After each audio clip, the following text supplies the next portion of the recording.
Hi, welcome to my channel. நம்ம இன்றைக்கி hair நல்லா வளர்கிறதுக்கும் க்ரே ஹேரை கண்ட்ரோல் பண்ணுறதுக்குமான ஹோம்மேட் ஹெர்பல் ஹேர் ஆயில் எப்படி பண்ணுறதுன்னு தான் பார்க்க போகிறோம்.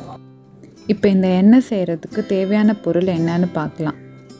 தேங்காய் எண்ணெய் 1 லிட்டர், நெல்லிக்காய் 2, வேப்பிலை 2 கொத்து, கருவேப்பிலை 3 கொத்து, துளசி 2லேருந்து 3 கொத்து, செம்பருத்தி இலை 6 இலை எடுத்துக்கோங்க, செம்பருத்தி பூ 2, வெந்தயம் 2 டீஸ்பூன், மருதாணி இலை 1 கொத்து.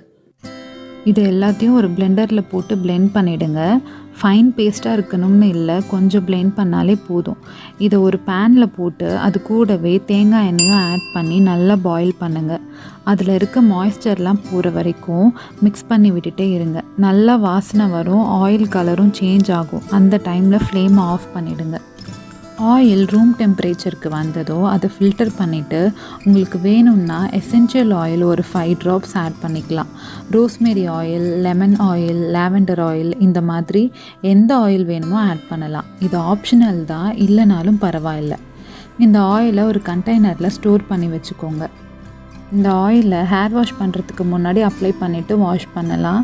இல்லைனா ஓவர் நைட் கூட அப்படியே விட்டுட்டு நெக்ஸ்ட் டே மார்னிங் எழுந்து கூட நீங்கள் ஹேர் வாஷ் பண்ணலாம்.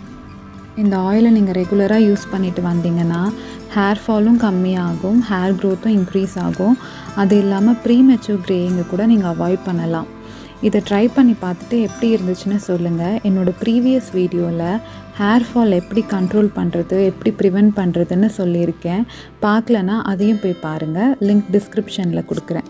இந்த வீடியோ உங்களுக்கு பிடிச்சிருந்தா லைக், ஷேர் அண்ட் சப்ஸ்கிரைப் பண்ணுங்கள்.